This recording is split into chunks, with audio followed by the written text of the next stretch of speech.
be up 50 seconds early. It's okay.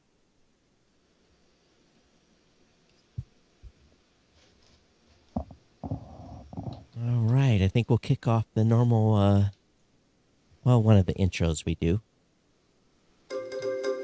Welcome to the New Media Show, where each Wednesday at 3 p.m. Eastern, UTC +4, Todd Cochran and Rob Greenlee take their over 30 combined years of leadership in the podcasting space to discuss, dissect, and deconstruct the current podcasting news, forecasts, trends, and predictions. Now here are your hosts, Academy of Podcasting Hall of Famers, Todd Cochran and Rob Greenlee. Rob, it's been 2 weeks, and we probably owe the audience an explanation of where we have been.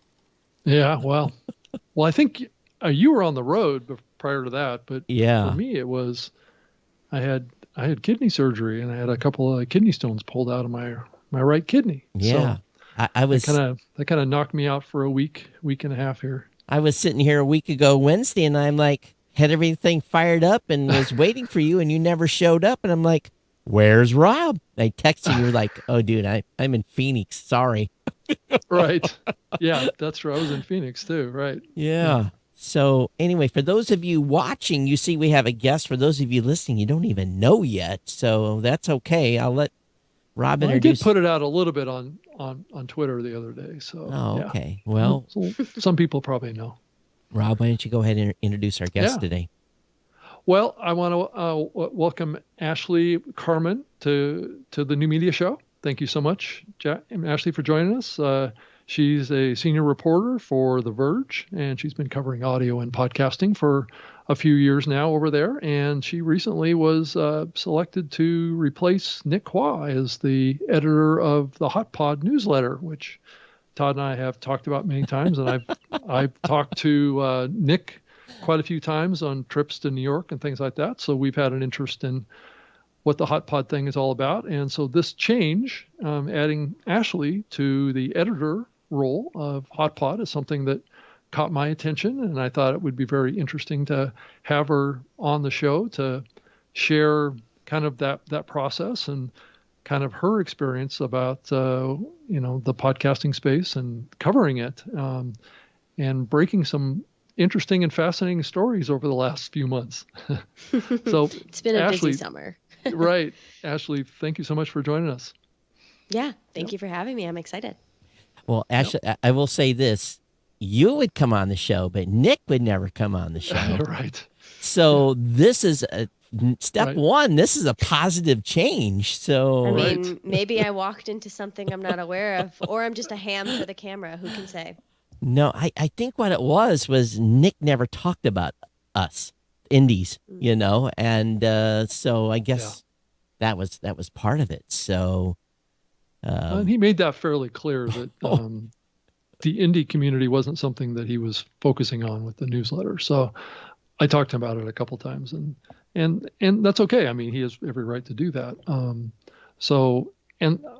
just curious what your positioning is, because I know the articles that you've written prior for The Verge were kind of looking at the medium from a much broader perspective. And I think that's very important these days, because podcasting has become a very diverse medium with a lot of tentacles going in a lot of different directions into all sorts of media companies and brands and things like that. So I think a viewpoint that's beyond just the New York kind of public radio market is probably needed with Hot Pod. So I'm just curious what your philosophy is as you go into the newsletter, right? Yeah, I mean, so as far as like goals for coverage, I kind of made it. So my first edition came out last Tuesday, so a little bit like mid-September times. And I kind of wanted to make a point to say that although the newsletter is called Hot Pod and I love the podcasting industry and that's what got me into this, I am excited to sort of broaden the scope, which Nico was already doing a bit, but to audio and sort of audio creators in general. So for example, that includes like Clubhouse or social audio. That includes maybe like some smart speaker type coverage and how people consume audio there, and like YouTube, which has the vodcasting but isn't traditional podcasting, as you know. So that's a key thing for me, is focusing on these creators who are using these platforms. And I think you'll see in a lot of my reporting, that's often where I get a lot of my stories, is by talking to folks who are on the ground and living the life of a audio creator. And so that's a big interest. And then also just how big tech is coming into the space. That's a huge storyline for me that I'm following. And we should mention Ashley warned us. She's in the middle of a construction zone, so we will hear from occasion, and we'll hear construction equipment. Don't worry, Ashley, it's okay. This is a podcast, so. Well, it's the same with me. There's an the occasional audio train that comes by with me too, so it's not like we're all immune from this. But yeah, Ashley, just to comment on what you just said about your focus, I think what you're doing is a reflection of what Todd and I have been seeing in the medium for a while now, and that's a broadening of the perception and of the scope of podcasting and what a podcast is. And so you Apple making this change into subscriptions, more paid content, and just audio, just in general, like you were mentioning Clubhouse and things like that. Those are being linked up with podcasting now too. Same thing with people creating content over on YouTube and then taking the audio out of YouTube and putting them out as a podcast. So there's this kind of meshing that's happening around podcasting, and the meaning of the word podcast is getting bigger. And I guess what you're doing is a reflection of that. Yeah. I mean, there are still folks who definitely, I think, get angry when you use the word podcast for content that's not distributed over RSS. Or RSS, right. Which we can have that conversation. But that's why I kind of go with audio, is because I just think people listening to things, people talking into microphones, spoken word, even music obviously is interesting to me as well, in audiobooks. But this idea that people are listening more than ever is kind of what I'm interested in. There was definitely some people upset that they weren't qualified for the podcast awards because they weren't a podcast anymore. They were a exclusive on Spotify. They were a show on Spotify. They weren't technically a podcast. I'm one of those purists. I'm not a diehard purist, but it's one of those things. If you can't subscribe to it with a podcast app, then are you really a podcast? In the true definition of the word. Now, you're an audio creator, absolutely, but when you're on Clubhouse, you're not a podcaster unless you're recording and putting it out as a podcast. So you're an audio creator. But the definitions get very messy sometimes. They because do. I know audiobooks, it's like, okay, if you create a really long podcast, is that like an audiobook in a way? Does an audiobook have to be a thing that's written from a text that you record? Like, it just gets all messy. So yeah, I hear you. It's kind of fun. Yeah. I've scanned through your article about Clubhouse too, and I think Todd has a very definite opinion about Clubhouse, and I was definitely involved in it quite a bit early on, like way back in February of last year. But it seems to have faded, and I think that there's some reasons for that, and I was just curious what your thoughts on it based on your reporting and your investigation into that. Yeah, so the story I most recently published was about Clubhouse's Creator First program, which is a creator accelerator where they essentially hand-selected creators to create shows for Clubhouse for 3 months, 12 episodes. They gave them a stipend. Each show received $15,000. And then the promise, keep in mind the $15,000 was per show for the 3 months. So if you had a co-host, you would have to split it. If you paid your guests to come on, presumably that came out of that pot. But regardless, it's great that they at least paid people to make content. We'd like to see that. So, but the goal of the program was stated to be turning these shows into profitable creative endeavors. And what my reporting found was that none of these shows, at least from the people I spoke with and seemingly from what I understand, none of these shows turned into that. And many of the creators are actually now saying that although they love Clubhouse and the community on there, they will not be able to continue to make these high quality content shows where they're, really producing it and scoring music and doing different things. So really the crux of the piece was sort of about if Clubhouse has sort of a monetization issue. And it reminded me a lot, actually, which I tied to in the Hot Pod newsletter, is how early monetization worked for podcasting and how I think Clubhouse is kind of early days like going way back in the podcast space of how it used to be here too. Well, being one of the first people that monetized in podcasting back in 2005, the model hasn't really changed. It's Right. It's still still the same. it's still the same as it was in the beginning. So based on, there's flat rate deals, there's CPM deals, there's affiliate deals. Kind of sounds like radio a little bit, or TV, or banner ads. But the model really hasn't changed that much through the years. And I think at least what my experience with Clubhouse was, and of course I haven't been on there since supposedly they've got some moderation tools, or you can bring people up as you need and put them in a waiting room, or I don't know, I haven't been on there in a while, but you just never knew what you were going to get, and the audio quality of the person that was going to be making a comment. They might have been kind of like walking down the street in New York City and having 50 cabs blowing the horns. It could have, it was in that way. It was actually that way at one point. Yeah, it was definitely that way. Yeah. So, but I had some people that were like chopping onions while they were talking on Clubhouse, and you could hear the chopping going on. So yeah, but I think if you have a line guest and you have a pre-selected panel, then that's a lot easier to control from that perspective, and be able to produce something decent to make sure everyone is up on audio quality. But it ended up being kind of, at least for me, it's a great place to go and add commentary and step into a room and have a discussion. But I applaud anyone that is successful in creating content over there. I think it's going to be very hard. Yeah, I think, and that's sort of what I heard in my reporting, was these folks were really spending the time to produce their shows, bring guests on they knew were going to speak well, and really knew what they were getting, so that they didn't leave it up to just fate. Sure. And what they were saying is like, yeah, that was awesome. We're happy to do it. But if we don't have sponsors, how are we going to justify spending this time to make this thing? And that was sort of the big question I had, is like, these were the hand-selected creators who were designed and chosen to make the best stuff. And if they couldn't get sponsorships, then who stands a chance? Right. Well, I think go ahead, Rob. And it does seem like more and more the audio landscape is all about making money too.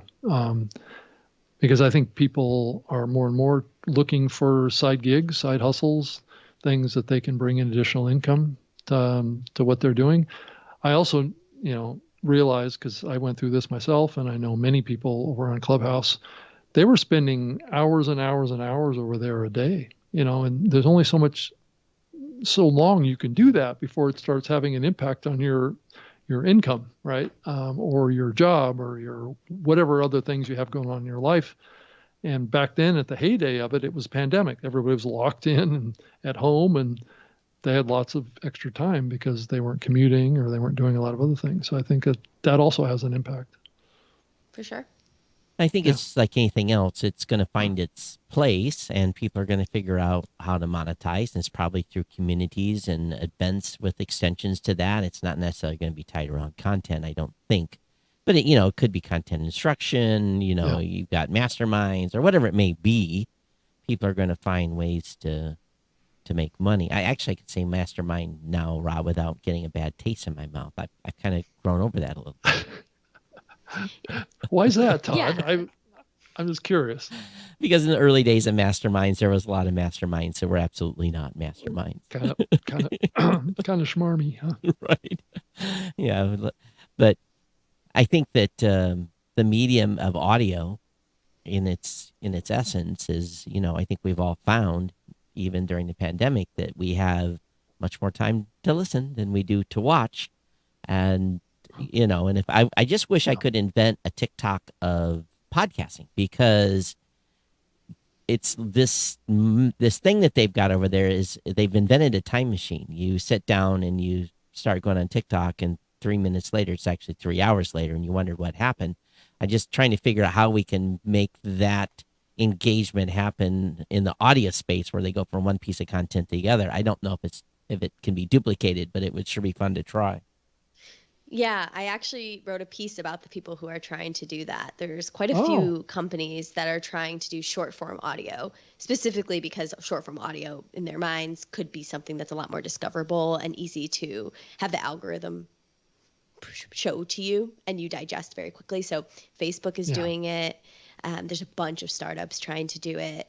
I wrote that piece a little bit ago, and Yeah. I mean, none have taken off yet. I don't think Facebook's product Yeah. is launched yet, but they're going to try to do it. Maybe it'll work. I know that there's a lot of people hoping it will. Yeah. You know, we There, play. Go ahead, Rob. there isn't a long history in the success of short form audio. So I think it's a little bit aspirational to think. I mean, if you look at the podcasting medium, the most successful shows are longer, actually. But there are examples, but they're kind of rare. But it'll be interesting to see if the consumption models will adapt to that. I don't know, Todd, what's your thought on that? Well, you know, I use this analogy.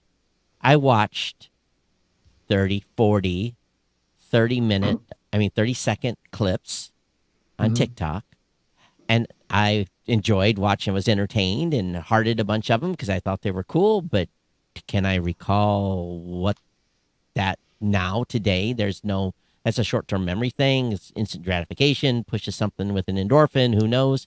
But Yep. if I listen to a 2.5 hour no agenda, I walk away with that with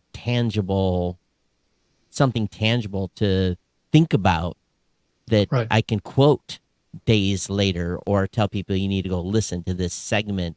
It's just a whole different, it's just because you have your attention span is longer and it gets drilled in, just like reading a book. When you're reading a book, you're on 800 pages in on a book, you still are following the plot all the way through and have the premises of what happened. But TikTok is, I believe, just more of an instant gratification type thing, and something to do when you want to waste some time or travel to another dimension, maybe.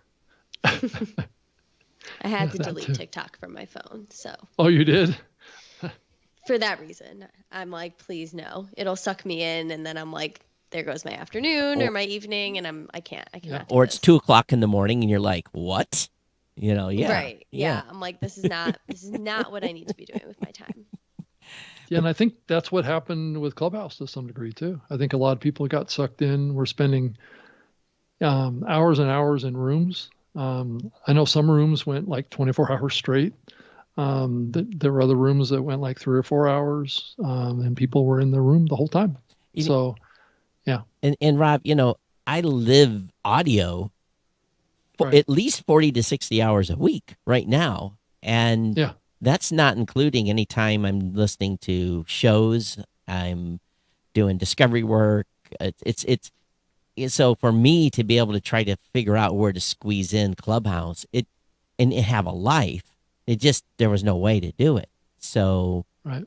if I was paid to do it, man, I'd go hang out there for, all types of time. But, that wasn't what I was planning, just didn't work for me.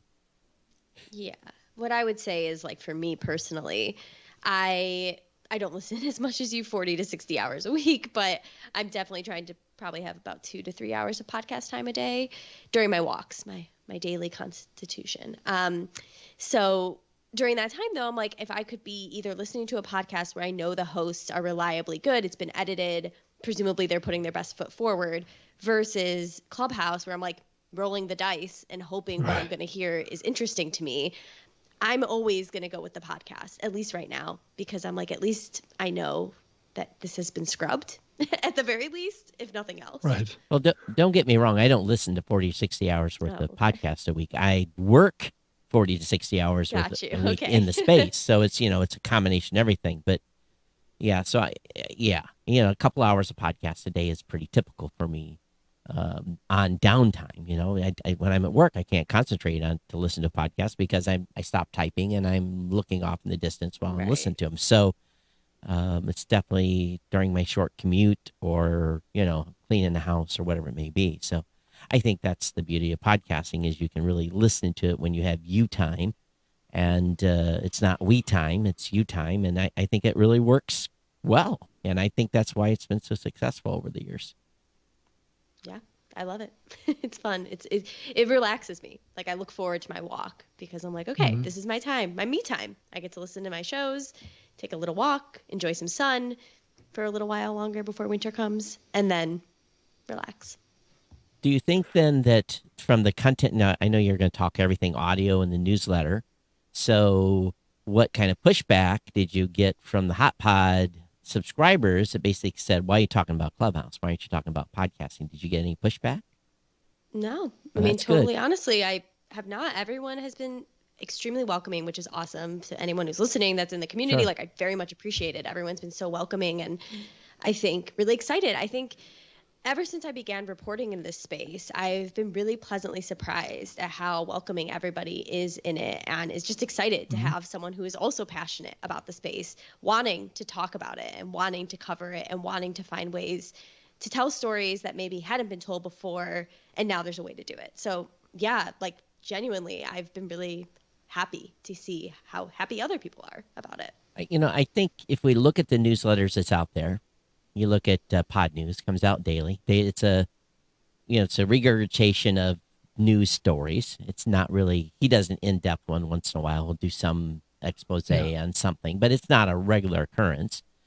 And he covers a pretty wide breadth of the space. And then you've got Tom Webster, who does his, weekly or how often he comes out with his. He has some pontifications about the space or something. It's not always podcast related, but I think that what we really, and if you look at Pod News, they're not Pod News, podcast. There's 2 or 3 newsletters. I'm going to get in trouble here with Ed and his group.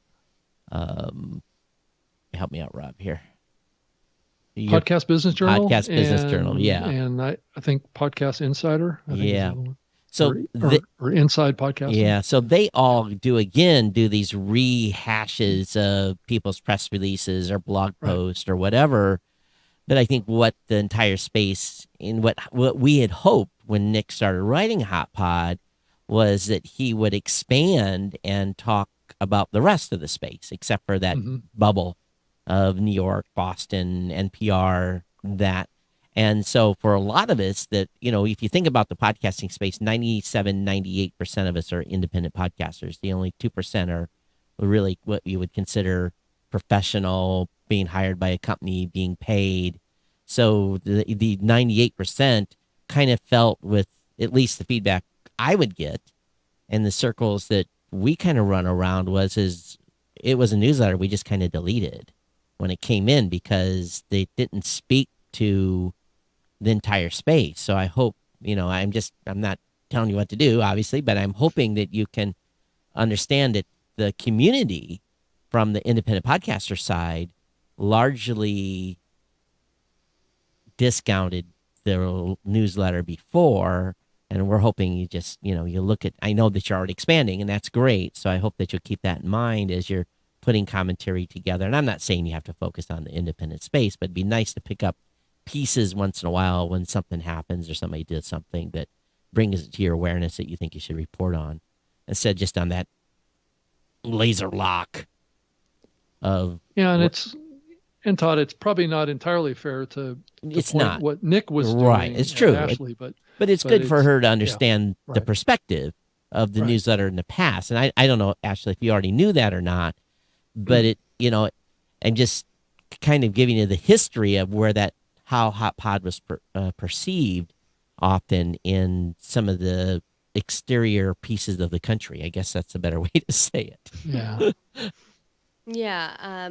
No, I was a reader of Hot Pod, obviously, before Vox Media / The Verge acquired Hot Pod. So I always enjoyed reading Hot Pod, but I always, of course, also appreciate both when I'm writing it and then to hear from people like you. Like, I always appreciate to hear how people feel. It's no reflection on you, because Nick did what he did, and he built a great following, and he covered what he wanted to cover. And that's, we all understood that. So, and I think that the newsletter has enough prominence. It's well known in the space that if you expand in your topic genre, which you are, I think it's going to be well received, and the readership will go up dramatically. Yeah, and I think your subscriber base, will definitely grow up. Will grow. Go up. Yeah, why don't you tell us about that? I mean, we've been talking about Hot Pod a little bit on the periphery somewhat, and then what you're doing with it. But I'm just curious. So, if somebody wanted to subscribe to Hot Pod, what is the process, and what is involved in doing that? Yeah. So we come out with one free newsletter a week, which is on Tuesdays, and two paid, which is Thursday, Friday. It's the Insider Edition. And to subscribe, we do have it on The Verge. Like, so the free newsletter I publish every week on The Verge as well, or I'm starting to. So that will have like a little subscription box in there. Right. I promise you, I tweet how to subscribe constantly. So if you follow me, you will easily be able to subscribe. But also there is hotpodnews.com, which makes it also very easy to subscribe. And then, yeah, the insiders, I believe, are $70 for the year or $7 per month. And in there, we just go a little bit deeper, try to offer some exclusives, some scoops, something just to make it worth your while to subscribe. I try to build a value for our readers. So are you looking for members of the podcast community to input those things to you and provide them to you somehow? And is there some method for the broader podcast community to input, announcements or, announcements that are embargoed or, opportunities like that? Are you looking for that? Oh, yeah, definitely. I am always interested to see what people are up to, companies, people, everything. My email is ashley.carman@theverge.com. So if people do want to get in touch, again, that's another one that is all over my Twitter, I promise you. So yeah, I am not hard to find. Well, this is a positive change. Right.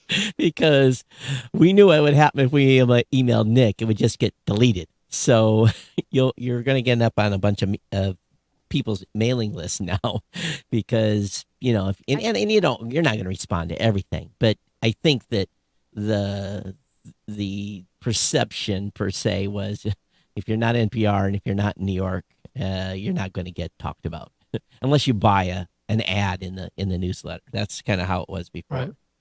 Yeah. Are you starting to think more on a global scale too with podcasting, or is it still relatively U.S. centric right now? No, I was going to say, you actually led me right into that, which is... I did? Okay. Yeah, where I was literally thinking well, you're talking about New York specifically. So, of course, there's the broader U.S. overall. But then what we're really seeing in the space is how important global market is going to be just broadly. Yeah. And I'm super fascinated by what's happening in China with podcasting. I wish I could speak Chinese in some form, because I would love to be able to explore these apps and really understand it. But I know they're very established over there with the audio market. So as an example, but then how other markets will also be growing. We've seen Spotify really try to make inroads in various countries through their creator programs. And I'm sure, Acast just went public. They also, I guarantee, are very interested in the global market, as well as, iHeart, I think, has done deals with various entities around the world to try to turn their podcasts into French podcasts and things. So yeah, global is a huge part of this conversation as well. Yeah, probably the majority of the calls I've taken in the past month, believe it or not, Africa is kicking off now.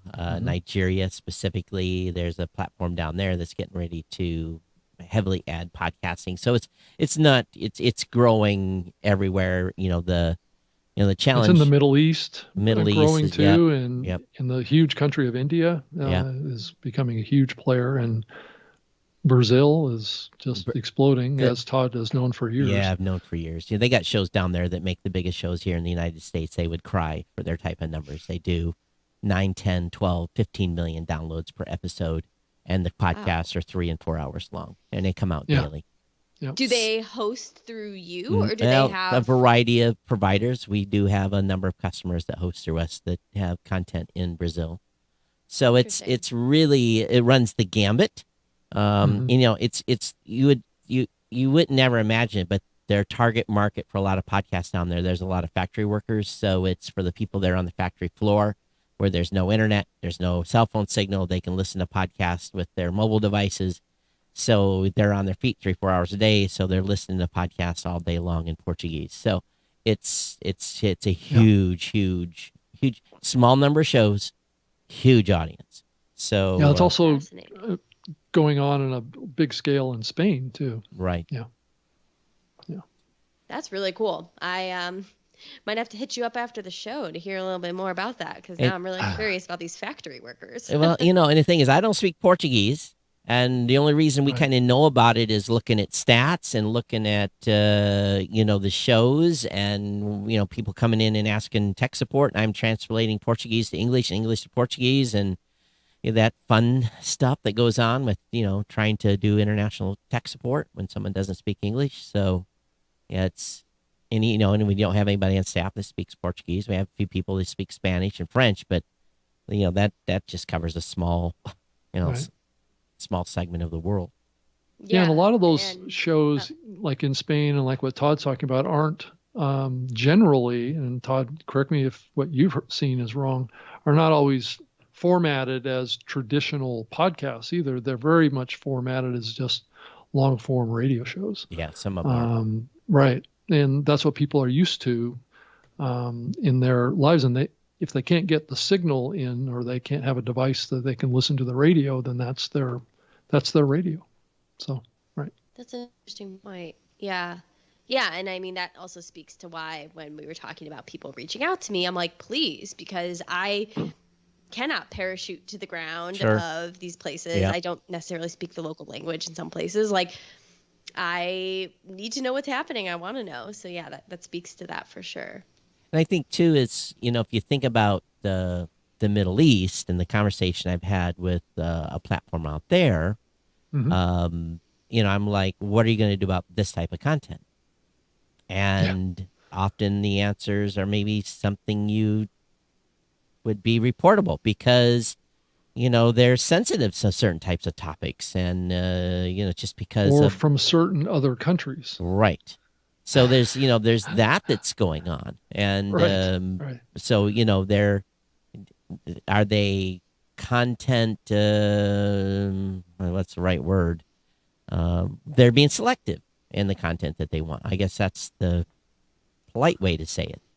And that's the case also in places like Russia and China too. So, we're facing kind of country conflict issues as well as cultural and control issues, quite frankly. Yeah, this show would not do well in China and probably would be banned in China just because... We don't beat up China too bad. No, but we talk about free speech and we talk about the ability to own your brand and have a voice and reach people that you want to not have constraints. And, that is not the case in some countries. So...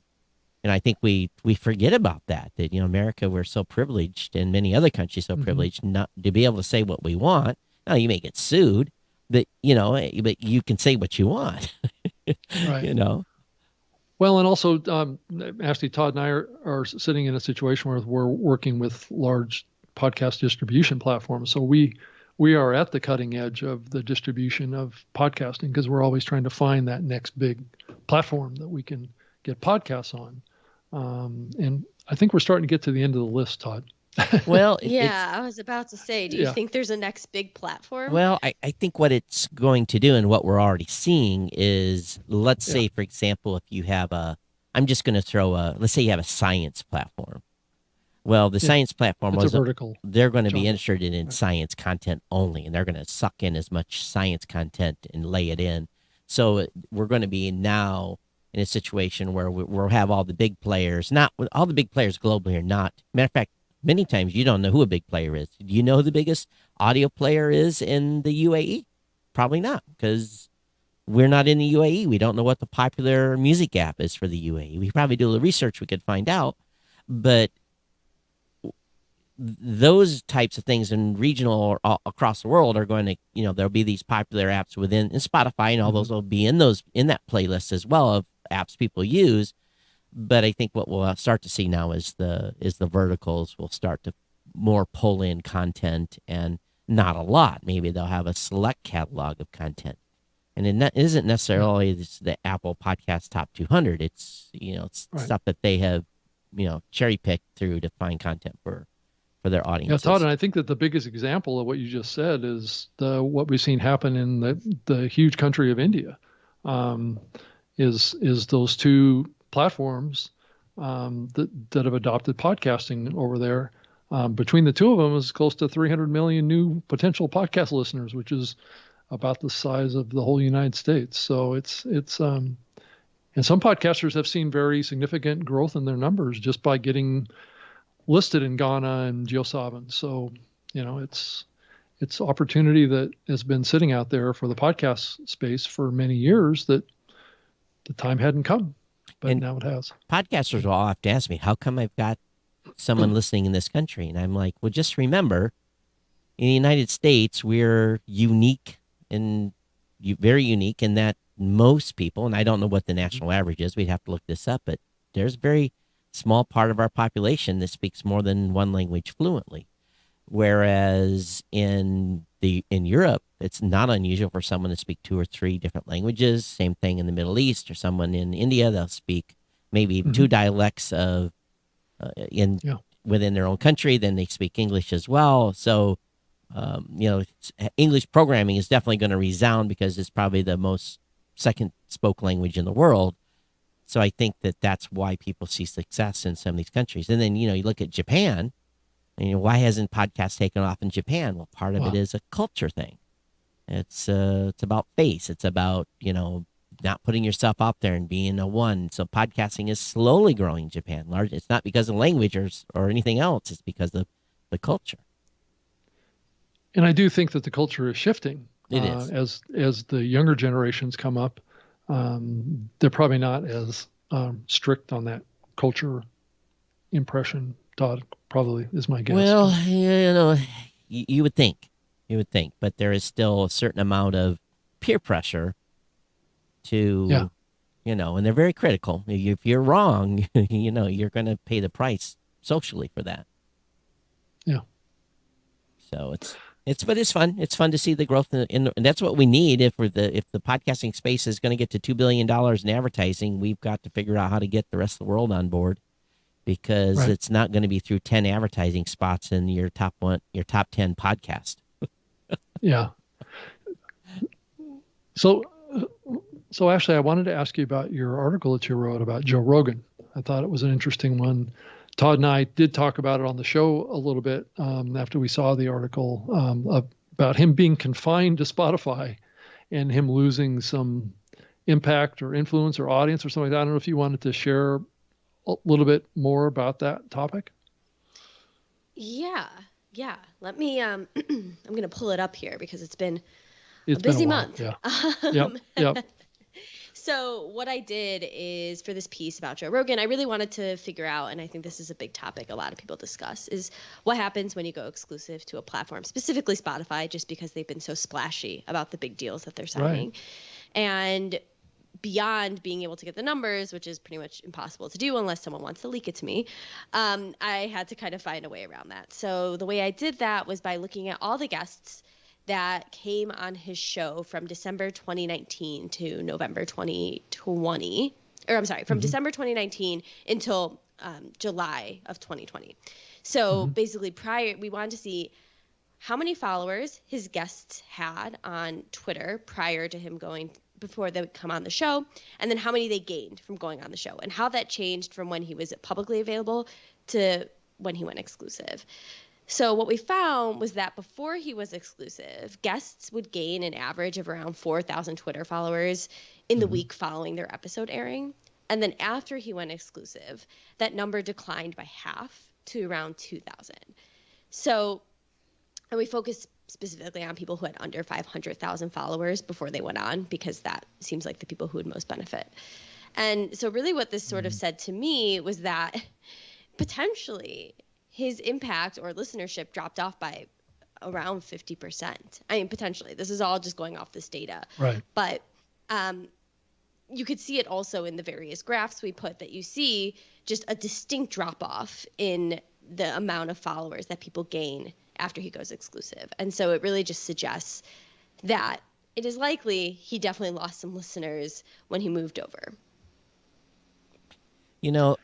I don't think I'm in any doubt that's what happened.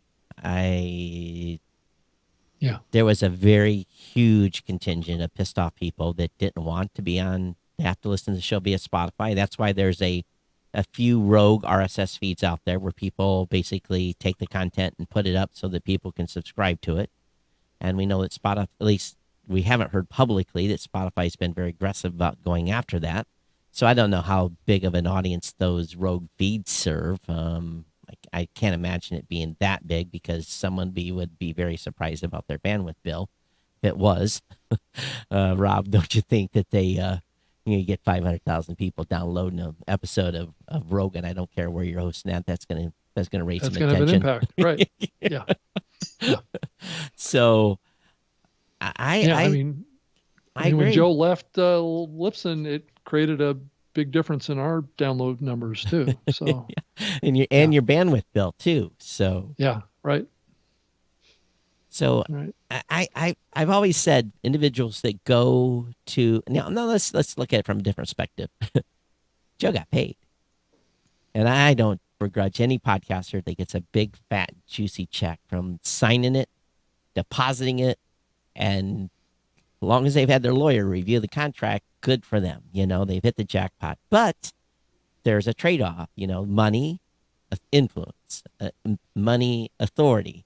In the deal with going exclusive to Spotify, it sounds like he's lost some authority. But still, when he says something that's off the cuff a little bit and gets the social folks upset, he still makes the news. So he's still making an impact that way. Yeah. Yeah. We also saw, we looked at the Google trends, and it's very clear that whenever he says something controversial, he spikes. But otherwise, his search traffic is much lower than it was before he was exclusive, which again makes some sense because people might have been just searching Joe Rogan latest episode and going to YouTube or whatever. Whereas now they probably by this point know you're not going to probably find it that way unless you find some of these rogue RSS feeds. But yeah, no, I mean that is the trade-off. Like obviously he supposedly got paid around $100 million. Okay. Right. Right. Yeah, and he still has his active RSS feed on Libsyn right now. There's nothing in it. There's one episode in the feed right now, and we have the supposition that it's like his backup plan. So let's say something goes south with Spotify, he has a fallback place, right? Oh, yeah. I mean, the thing I'm curious about and what I think will really be telling about this exclusive strategy is when these deals are up and when it comes time for renegotiation. Joe Budden was one of the first exclusive podcasts to Spotify, kind of like I think he even called himself the guinea pig. Right. And he didn't resign. I mean, I don't know the details of why that was. I don't know if it was a money disagreement or he felt disrespected You haven't seen the YouTube videos? I know he's gone off about it. But let me just say, whatever the real reason is, whether that's it or not, I think it doesn't necessarily, it might suggest that in the future, maybe people like Rogan might not renew again. And they got what they wanted out of that go. They got that check, and maybe now they're going to be like, okay, I'm back to my usual stuff. We'll see. I'm very curious. I would not recommend the Joe Budden strategy. It's just like when you leave a job, you're like, right, you don't trash everybody. Thank you very much for the opportunity. I'm moving on to, bigger and better things, and you move on. You don't throw 5 gallons of gasoline down the hallway and throw the match, So, but it goes back to, though, and I listened to everything Budden have to say, and of course you have to, there's hype, and then there's the underlying stuff. But I think what it really boiled down to was they did not negotiate their contract well. They didn't negotiate breaks. They didn't negotiate that they got Christmas off. They didn't negotiate their time well. They had to produce the show on a set schedule. And so in part, it's Joe's fault, and Joe may disagree with me. I've never talked with Joe, but I suspect if he was to do a deal again, and probably the deal he tried to put together with Spotify, took into account, I need breaks, I need my Christmas time, I need, all these, and I don't think he got that. Now, if you look at Howard Stern, what has he negotiated? He's negotiated less hours on the air, more time off the air. His fans are mad because Howard basically got what he wanted, so he could have the power and have the motivation to continue to do Howard Stern. So do I blame Howard Stern? No, the guy's been on. How long's the guy been on the radio? 40 years or something ridiculous. Yeah. So Yeah. obviously he's tired. He doesn't want to do 5 hours of radio every day. At his age, he should actually probably be retiring and going to the Bahamas or to Hawaii or something. But wrote him a big enough check and gave him what he wanted. So I tell podcasters, let him write the check, but make sure you have a lawyer to go over it and get what you want too. So to change the subject again here, Todd and I enjoyed your article, the podcasting hype house from hell article. I thought that really kind of broke the doors down for you as a writer of the podcasting industry. So what's your follow-up thoughts on that article? I know many of our listeners, I'm sure, went and checked that one out. Yeah, I know they did. Follow-up thoughts. I mean, well, so actually in Insider last week, so if you want, I can run through the story very briefly, but basically the long story short is that Himalaya launched in the US as an offshoot or funded by Himalaya, which is, I guess, the biggest podcasting app in China. So Himalaya was kind of going to be this big US app. They then spun out a company called High Studios, which was run by a man named Peter Vincer. And High Studios was meant to be sort of like the network, like cool creator network.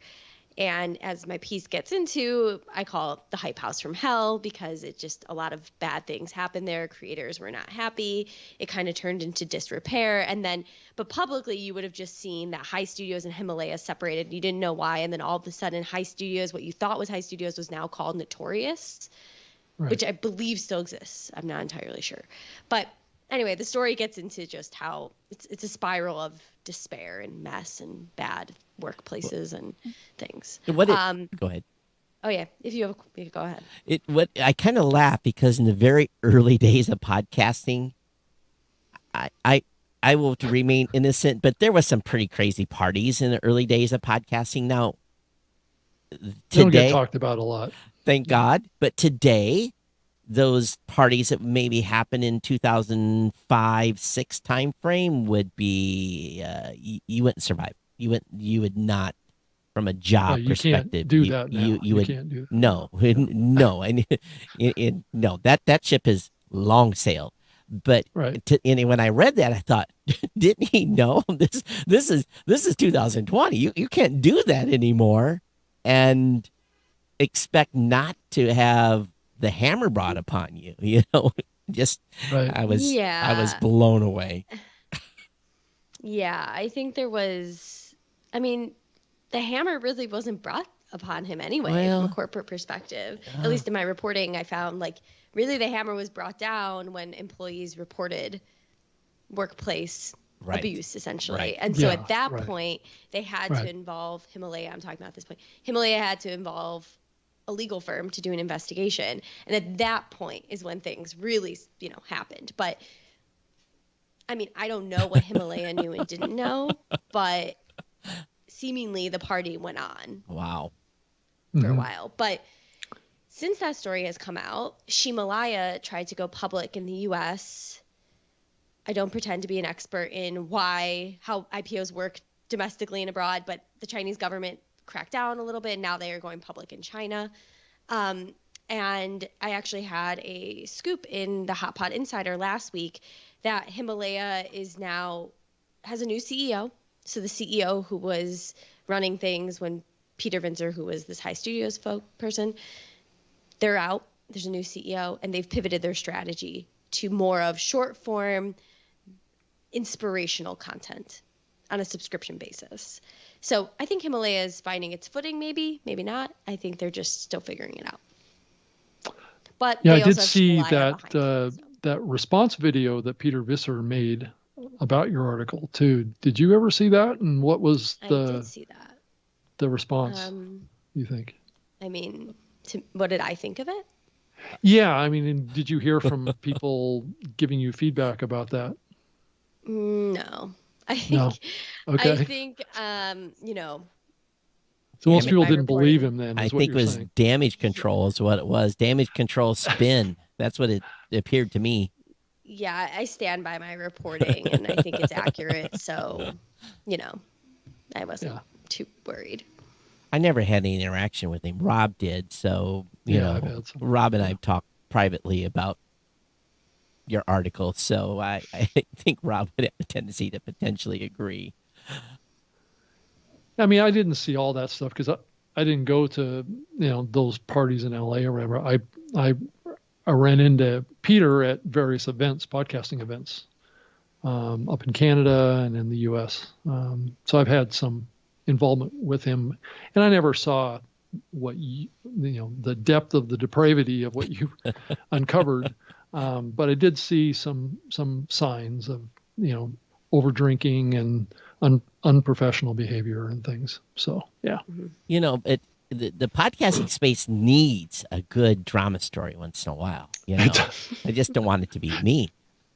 keeps people paying attention, right, Todd? Yeah, it does. I mean, that's I love the drama. There's news, and news is usually good or bad. Is usually okay, as long as it's not that. It's you just, that's one of those, that's going to leave a mark. You're not going to probably not walk away from that in most companies today. Yeah. So one thing I wanted to ask it, Ashley, is I know that when Nick was running Hot Pod, he got involved in conferences and putting on kind of VIP events, things like that. Is that something that is going to continue with Hot Pod, or is it going to be just focused on the newsletter? Just curious.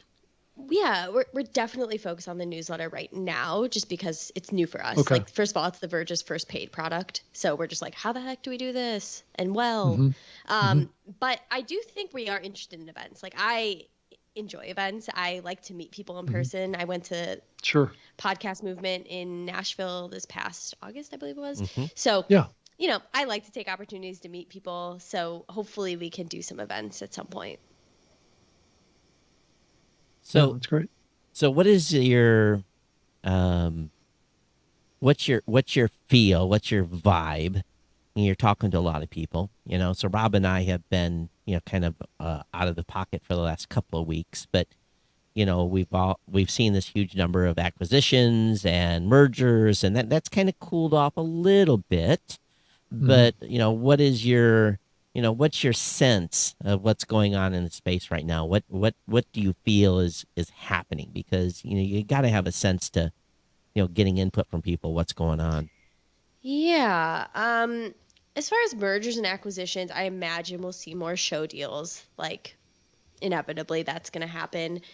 As far as the big tech acquisitions and stuff like that, I don't know if we're going to see as much of it. A lot has happened already, but I am very curious about what Amazon's going to be cooking up. I think they might be working on something interesting, but I don't know what it is.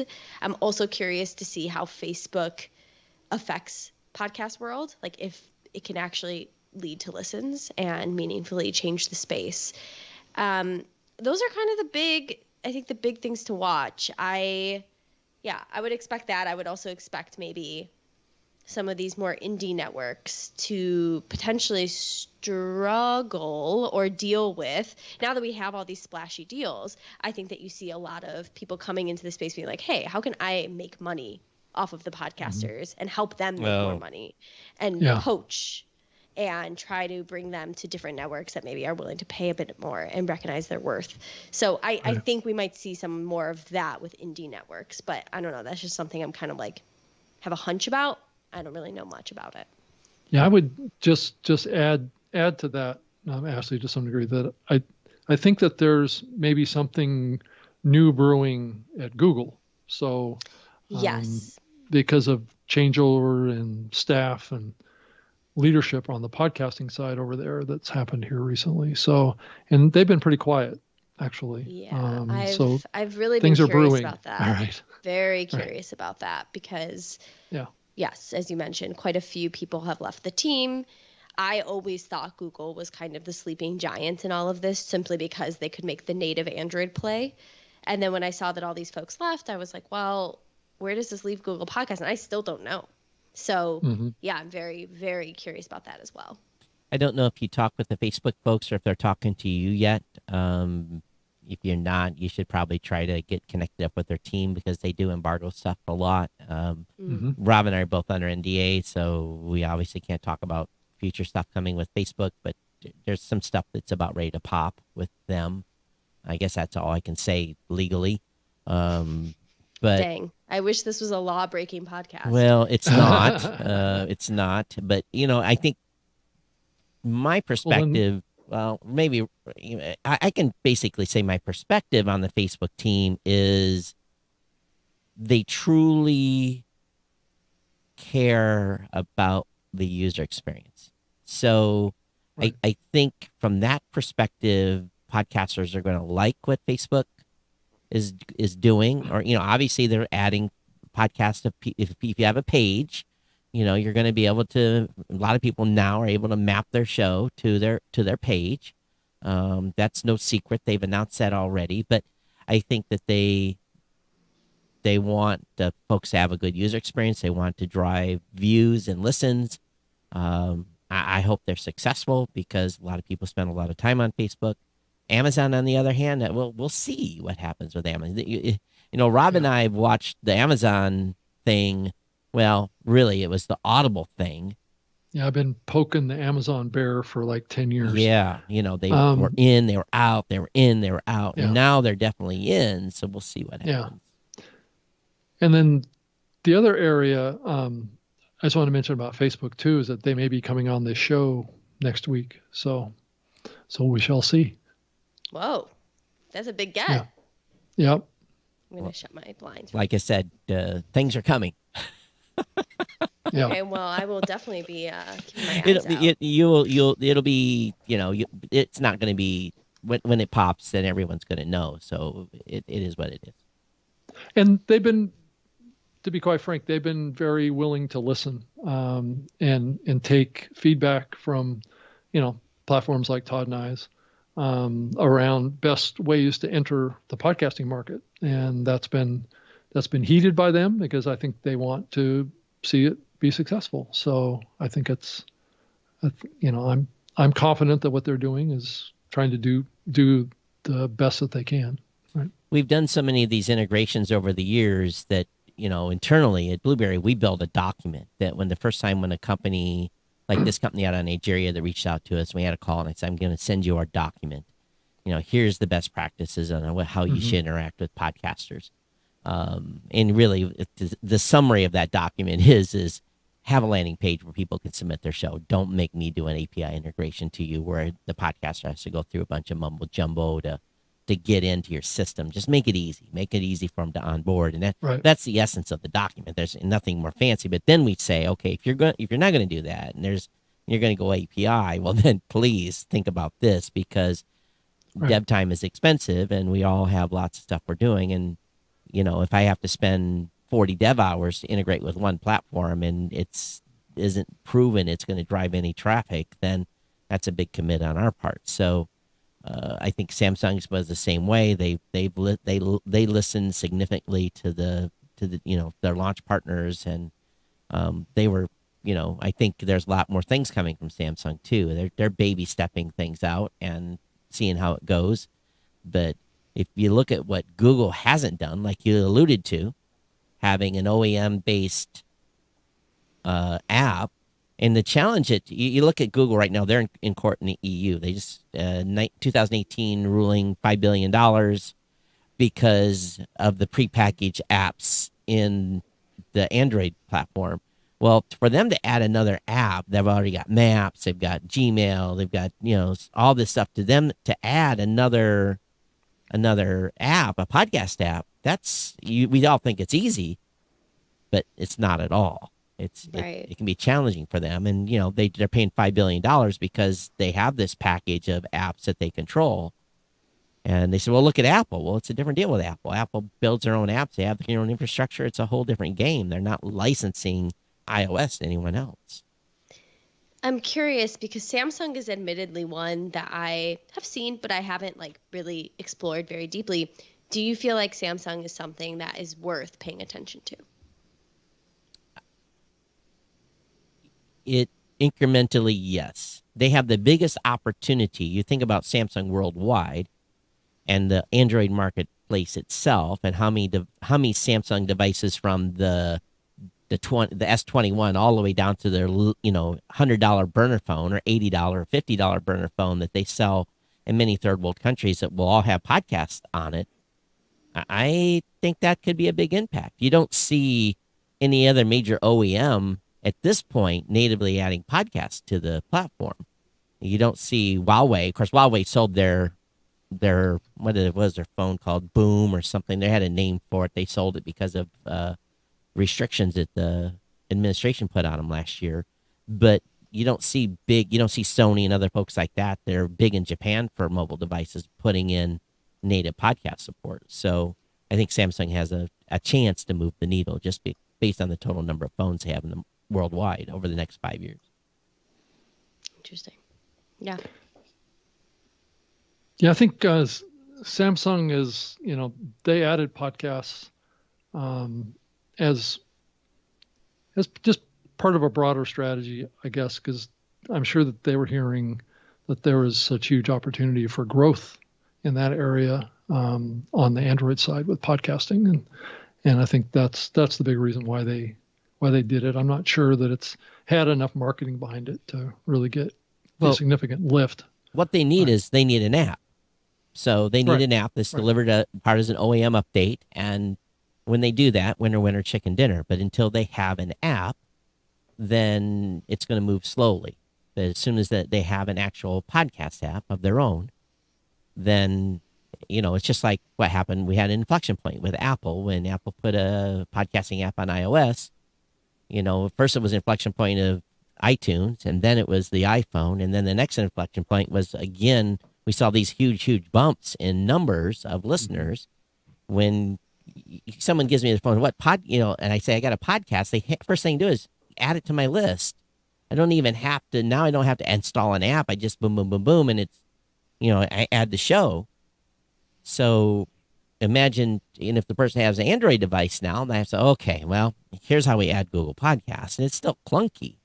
So we have to continue to remove the clunky, or I say just go listen on Spotify. And that's where, Spotify has an advantage on the Android side. So we'll see. Time will tell. Yeah, definitely. So your insider had a follow-up to so you had some update to what was going on with the situation out in LA then, huh? That might be worth paying the entry fee alone to read. Hey, that's the goal. Yeah, it's interesting from an editorial perspective of how to decide what is worthy of being free and like something that has wide appeal versus something that's super industry that I know if you're paying for this newsletter, you care about that industry stuff. And to me, the Himalaya content pivot and new CEO felt very, if you're in the industry, you know about Himalaya and you're probably interested. So that was an experiment that I think, Rob, if we go back to previous episodes on this show, what did we give them? Did we give them 3 years? Yeah. Well, we always question what their strategy was, because whenever we went and talked to Himalaya, we never really got a straight answer about what they were trying to do, because I'm not sure that they really knew what they were trying to do. And they certainly weren't building a technology stack platform. So, and it was just always confusing because they had all this money and they were professing that they had all this money, but it was like most investors don't invest in something that's kind of like perceived as smoke and mirrors. So, and that's what this kind of felt like. Weren't they the ones that put on the party at Podcast Movement? Was it them or was it? Yeah, it was them. Yeah. That was in the big feature. There was a hint that they didn't know what was going on at that party, because typically when someone sponsors a podcast event, it's very inclusive. It's there's not like VIP sections. There's it's open for everyone. And at their party, they had a gated area where if you could only get into that part of the party. Now they put on a great party. Don't get me wrong. They had great food, great entertainment. It was all good, but they had this exclusive area of haves and have-nots. And for Podcast Movement being largely, probably at that time, more indie than commercial, it was just a little bit, it felt a little odd. So from my perspective, it was kind of like, but did they make the right move or not? So, but Well, they're still kicking. yeah, They're still kicking. yeah, that's what happens with that Chinese money, I guess. I have a feeling that Peter Visser probably isn't a part of it anymore, though. Well, he's definitely not part of Himalaya. Yeah. But he might be doing his own thing still. Yeah. Well, I guess when you, yeah, I'll be quiet before I get myself in trouble and get a suit here. So be careful.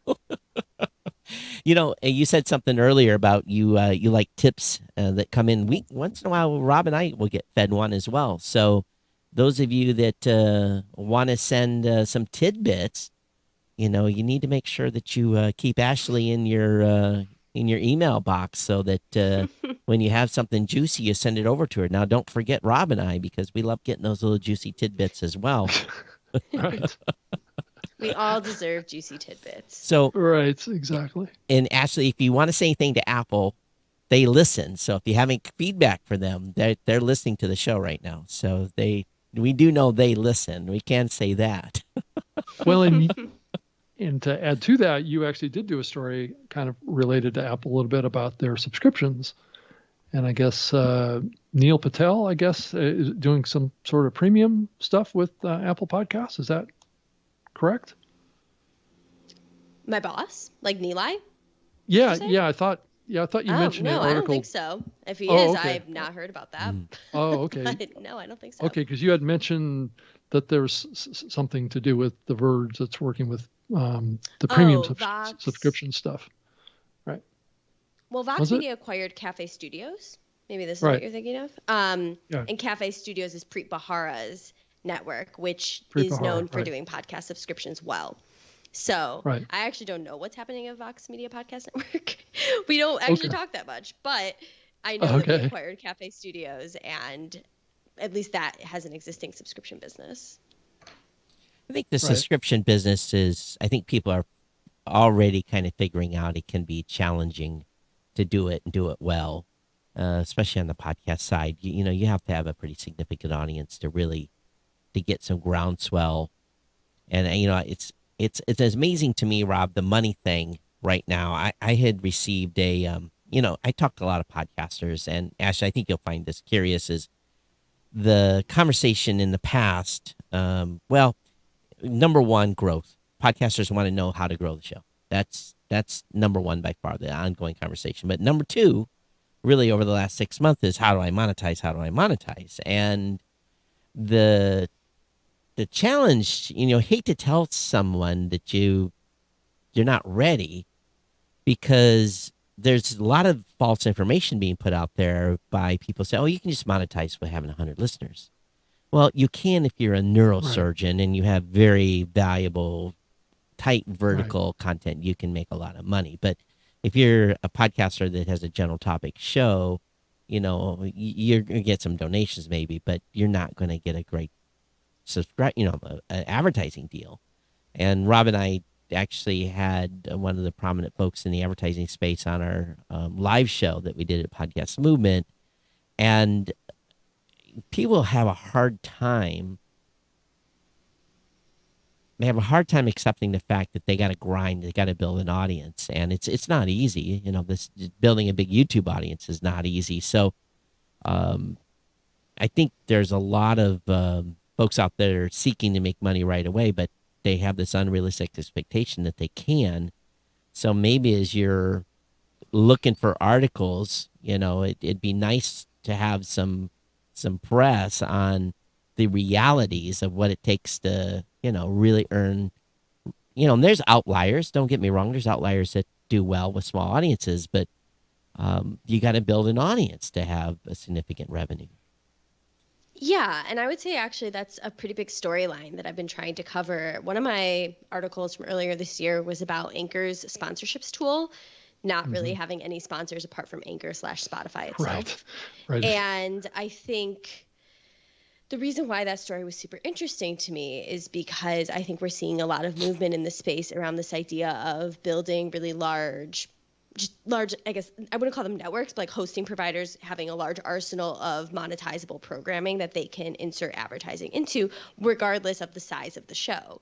And so I think kind of keeping checks on whether that's working or not is something that I'm particularly interested in. And that's why this Anchor situation, which again was back in, I believe, February or January. So things could have changed since then.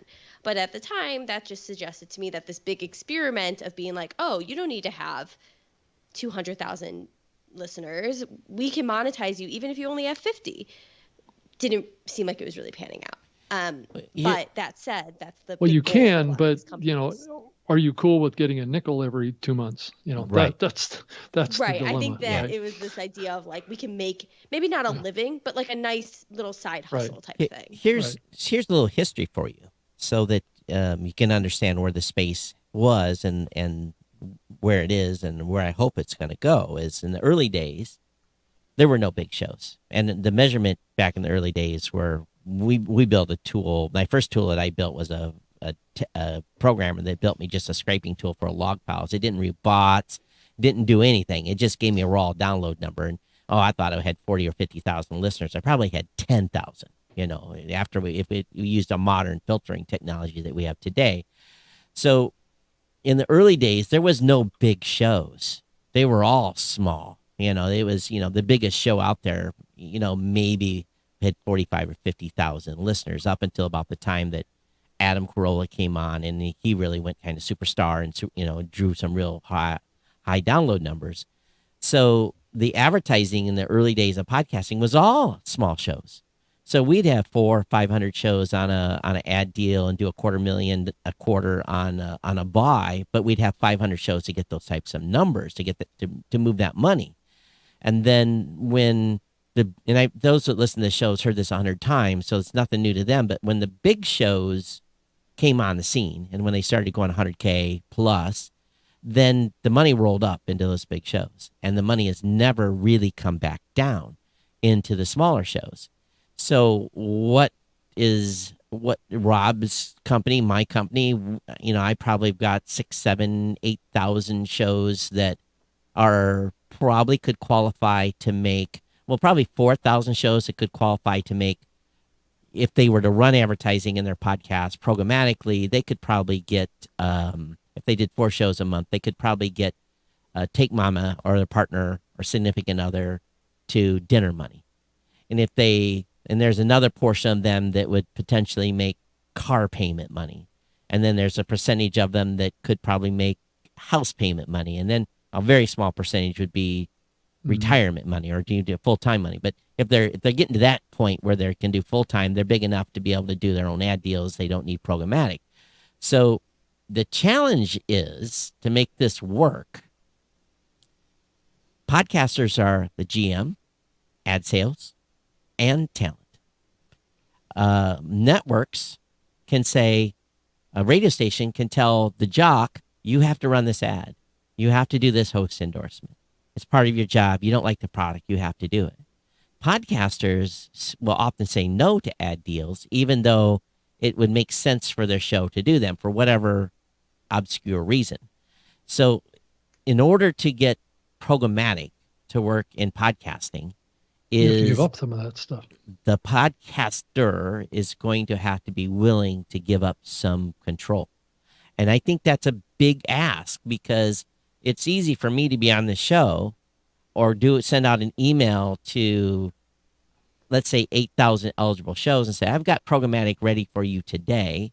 You can select which categories. Let's say you don't want anything adult in nature. Let's say you don't want no dog ads, or you don't want baby product ads. Maybe you can broad category block 2 or 3 things, but the rest it's gonna come on as a pre-roll.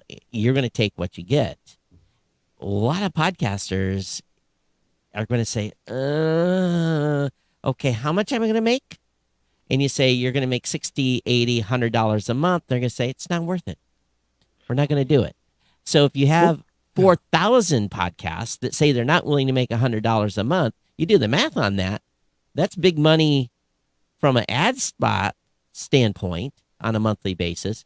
But if they won't agree to giving up control, then it's going to be very, very hard to get a group of podcasters to agree to allow Todd to work with a partner to say, yeah, here's the inventory, just sell it.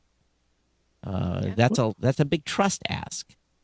It's also very easy in a lot of these platforms, especially on the programmatic side, to build in too many available ad spots in the content too. So what it creates is this multiplier effect in the podcaster's mind, where if one ad, like we've traditionally had, we've had a host read ad, gets $18 to $25 per thousand listeners, and then that podcaster can programmatically through the publishing platform add a couple more insertion locations that can add like maybe 30 seconds or two 30 seconds after the host read. So now you have 5 ads. You have a 5 load. Yeah. Yeah. 5 ads in there because of a multiplier effect. So you have each of those dynamically inserted programmatic ads are maybe paying maybe $5 to $10, $12 CPMs. And they're getting as high as 15 on good deals. Right. And, before cut. And so what it's creating is an environment of more and more shows loading up on advertising because they want to make more money. And that's the danger of it. So somehow we have to walk this line between incentivizing people to add programmatic without allowing them to basically destroy their audiences because they've got too many ads. We've done this show now for 10 plus years. My personal podcast and Rob's as well, is fast approaching 17 years next month. And I've had advertising in my show since 2005. Same advertisers the whole time. I've had GoDaddy as a sponsor from day one. Well, not day one, but show 80 or something like that. Right. And what I found on my podcast was, and I do about an hour, when I run 2 ads, my audience is okay. I don't see a drop off. But as soon as I add the 3rd ad, I start seeing this. I start seeing drop off of listens or downloads. Say people are like, there's too many ads in here. I do a 360s, or if you're doing host endorse, they might be 390s because you talk too much. Then there's that train. Then the audience starts going down. So that's the thing podcasters will have to put constraints on if they're smart, not get greedy. Say, okay, my show can handle 2. I'll take 2, limit it to 2, and maybe it'll be okay. Maybe 1 pre-roll, mid-roll. But most of the programmatic that's being done right now is on pre. So, because it's easy, it's easy to integrate with pre. So they run two pre-rolls. Well, my contention is I'm hearing the first pre-roll, I'm good. As soon as the second one starts, I'm reaching for my phone to hit the fast forward button. So we'll see how this programmatic ends up working. But you just have to be smart about it. And I hope that we all are succeeding. I hope we get all podcasters paid. But I'm not running a Spotify or an Anchor ad. That's for doggone sure. Yeah. Yes, I mean, if you go back and you look at the early days of podcasting, it was against the culture to have any commercials. Oh, I got crucified. Yeah, so that's what you're dealing with as far as a historical perspective. Now, granted, obviously things have dramatically changed. People are much more open to advertising, but I think what we're potentially feeling the pressure of, Ashley, is that as radio becomes more influential in the podcasting space, they're bringing their commercialization ethics into the podcasting medium, which is a little bit contrary to the culture of podcasting and what the audiences expect. And one of the reasons why podcasting even exists is because of over commercialization of radio. So you can see the dichotomy of that as these radio companies come in and they want to match the revenues that they got out of radio that they are solely going to be losing over the next 10 to 20 years. They're going to want to replace with podcasting. You laugh about this, but actually, would you believe it? When I announced the book deal I had with Wiley Publishing, I had the first book on podcasting published. It's called Podcasters, the Do-It-Yourself Guide. Did real well, sold 45,000 copies. I actually got paid in advance, made some royalties. It was good. I did real well on it. Thank God I did, because when I announced the book, half my audience left from my tech show because I had sold out to the man and took money for writing a book content. about podcasting. Right. Now, there wasn't even advertised for the podcast. It's because I wrote a book and they were so militant about it. So then I knew, okay, this was like March or April of 2005. And I said, well, I think the rest of the audience is good. So when an advertiser does show up, I won't have to worry. And that's exactly what happened when GoDaddy showed up in June of 2005. And I said, hey, we're running GoDaddy as an advertiser. No one left because all the ones that were the purists had gone. Can you imagine today someone, half your audience leaving because you got paid for a book deal? It was different. Right. No, that's not going to happen. Different time. And things have dramatically changed. And thank God. Right. And that's good. But I think at the end of the day, and I'm not sure that many people in the podcasting industry still exists. I think we're the one of the few dinosaurs that are left. 20 of us, maybe. Right. That came out of that era that can actually even know that happened. I mean, this was the same era that if a show took an advertisement, like a host read ad, that they felt free, and I'm talking about the host of the show, to trash their advertiser, right? Trash. So just to give you an example, so let's say a podcaster took $500 to do, let's say, a mattress ad, right? Talk about a mattress ad, right? And the mattress manufacturer would send the host one of the mattresses. I got one. Right? And they would actually sleep in the mattress for a few days before they did the ad. And then let's say they had a horrible night's sleep. Guess what? They would go on the show and say, it's a horrible mattress. I didn't get any sleep last night. And they would expect to be paid. So that's how extreme it was back then. I got a mattress. I had a horrible experience with it. And I asked around my neighborhood, does anybody need a mattress? And they said, yeah. One of my friends said, yeah, I need a mattress. I said, give me your opinion about it. So he took the mattress, he slept in it.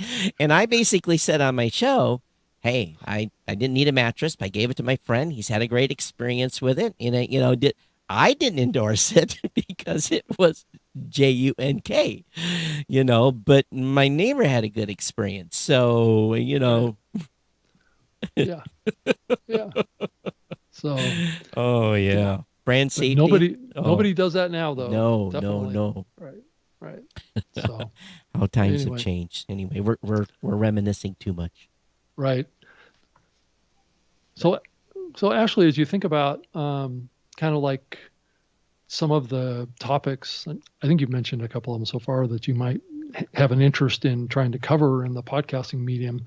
You talked about global, you talked about social stuff, these new audio platforms. Is there any other areas that you're taking an interest in? I did see an article that you had written about artificial intelligence. And is there anything that, that you're thinking about that? I think to Todd and I think AI technology and podcasting is maybe a little bit new. So I don't know what your thoughts are on that. Yeah, I did I'm in the midst of it, but hosting a podcast mini series under the Vergecast feed about AI in various kind of creative forms. And one of the episodes we did was making voice clones. And that was actually super interesting. People can't tell the difference. Wow. Actually, I played it for my parents and they were like, what's wrong? I was like, how do I sound? And they're like, you sound great. I'm like, no, that's my robot voice. That's not me. Right. That's not me speaking. And they're like, what? That's scary. It's actually now a really fun party trick for me. But yeah, I'm not planning to really cover that space too deeply, but it is something that now is definitely top of mind. I mean, Veritone is one of the companies that makes these voice clones, and obviously they have a vested interest in the podcast space, specifically around advertising, and their whole value proposition around that technology is, we interviewed them actually for the show, but they were like, well, the idea would be, it might be too expensive to get Tom Hanks in the studio to do a host read ad. What if we could just have his clone do it? Yeah. Slippery slope. So there you have it. That gets, and so if that actually begins to take off, I will be very interested to cover it. That I can guarantee. Well, Todd, wasn't the Descript platform playing around with this stuff too? I don't remember if they were. Yeah, they are. Yeah. They were in the episode as well, actually. And they're doing it in a little bit different way where for them, it's less about like to do a full ad and more about if you wanted to change, let's say at the last second, a specific word or something like that, you could easily just sub it in really quick. I think we're going to have some, I don't know if it, I hate to use the word legislation, but there's going to have to be some protections put in place for this so that, number one, if someone uses my voice in one of those systems, it's able, number one, to be detected, that there's something in there that shows it's AI. Number two, that there has to be disclosure if you're doing an ad and it's done by. Number three, I don't mind a constraint of changing a word or two in editing. I think that's okay. But this is going to be the wild, wild west. You know, it could get really, it's scary. It's really, really scary. So from my perspective, this is why live is going to protect podcasters. So, you know, we're doing a show live, and it's going to be very hard for someone to edit this live video to get me to make my lips say something else that, you know, it's a form of protection for me to do live. And I'm not saying that I'm going to be a target of someone substituting my name, or my voice, but that could come to fruition because, you know, it could be used for all types of nefarious things and blackmail, and it's scary. It's really, really scary for me to think about this for the public at large, not just myself, but the public at large. Yeah. Yeah, it's been happening on the video side too, you know. Yeah, I was going to say, actually, one of the episodes we do is about video footage, and one of the companies we speak to specifically is interested in dubbing and using AI to more accurately dub, specifically for foreign films, so that it just looks better. But to your use case, perhaps paired with the voice clone, it's not the best combination. Yeah. But yeah, no, like, there is a bigger discussion to have around that of how do you start saying what was made without AI? Do you have disclosures? Do you have, I know Veritone has something like they call an invisible watermark that if for some reason some sort of clip was going viral, let's say, and it was made through their software, they could, I guess, on the back end identify it. But yeah, no, there's a lot of big questions being asked around it. And because imagine in the world we live in today, someone faking a political official and making or a celebrity specifically. and basically someone takes and makes just an audio clip and then puts it up on Facebook or puts it, you know, TikTok or wherever, and you think you're listening to that official say something that's contrary to what they are really saying. It could drive it could be really damaging. Oh, yeah. Right. I mean, I'm thinking of the New York Times article that just came out this past week about Aussie Media. I don't know if you guys saw it, but one of their executives on a conference call with Goldman Sachs impersonated a YouTube executive and almost got away with it. And so you don't even need the AI. You really just needed to have cameras off and a slight unfamiliarity with a voice, and you might be good to go. And he didn't disclose. He just did the impersonation. No, he pretended to be this person. Oh my goodness. Yeah. Wow. It's a crazy story. Yeah, I think on the video side, I think it's Adobe is the one that's been pioneering that technology of the being able to change the facial movements in alignment with audio to audio dub and change the physical presentation of video. So yeah, they're Adobe's the doing a lot there. Right. Well, I guess we're not safe from anything. Rob, we're getting down We're at the bottom. The last 3 minutes here. So Ashley, give your plug, give your contact, give the website, how they can reach you, all that good stuff. Okay, well, I'm on Twitter at Ashley R. Carman. You can find my work at The Verge, where you can also hopefully find some Hot Pod links at the newsletter tab at the top. But if not, there is always hotpodnews.com, where you can easily subscribe and also view the archives. Feel free to subscribe. That would be great. And like we have talked about endlessly on this show, my DMs on Twitter are open. My email is available to you very easily. So I'm around. All right. So your subscription amount is a paid newsletter, and it's, what is it, $7 a month, I think is what I saw. Is that right? It's one issue free per week. And then if you want to subscribe for the 3 issues, it's $7 a month or $70 a year. Right. Okay. Awesome. Got it. So just from a programming note, I will be in Hawaii next week. I'm going back for a dermatologist appointment. That's where my dermatologist is. So getting a spot removed off my back. So Rob, So does that mean that we're not doing the show next we week? will do the show next week. Okay. It will be with me in Honolulu. So I'll be. Could we have a guest? Could we have a guest? We'll have to use Riverside or something like that to do the guest, Okay. but it should be no issue to do that. We'll still be able to live stream on Okay. Facebook. Won't be a problem. Okay. But yeah, so we'll do the show at least semi on the road. You'll be in your studio. I'll be in a bedroom or a closet somewhere. Who knows? We'll find a spot. But yeah, I'm only there for 4 days, and then I'm back here in Michigan on Friday. So Okay. All right. but Well, Ashley, thank you so much for spending so much time with us. It was great to speak with you, especially on the show here. And welcome to the Hot Pod world, and keep up the great work. Awesome. Thank you guys so much. I will talk to you soon. yeah, thank you so much. Okay. Bye. Thank you. Yep, bye. Bye. So anyway, I'm Todd at blueberry.com. I'm at Geek News on Twitter. Rob? Yeah, and I'm on Twitter as well at Rob Greenlee, and you can send me an email if you want, robg@lipson.com, and I have a website too, robgreenlee.com. So Awesome. those are all good ways, and we definitely want to hear from you. Give us feedback on your thoughts on Hot Pod, or if you're going to sign up or not, and any other tidbits that you hear about in the podcasting space. Todd and I always want to hear about it. And we are considering advertising now. So if you have an advertising pitch for us, let us know. We're happy to consider that. And so it's something new here. We're going to try and experiment with and see what we drum up. And with that, I'll leave everyone with some good tone vibes as we get out of here. Everyone take care. We'll see you next time here on the New Media Show. Take care. Bye-bye. A little Hawaiian. Yeah, something to that effect.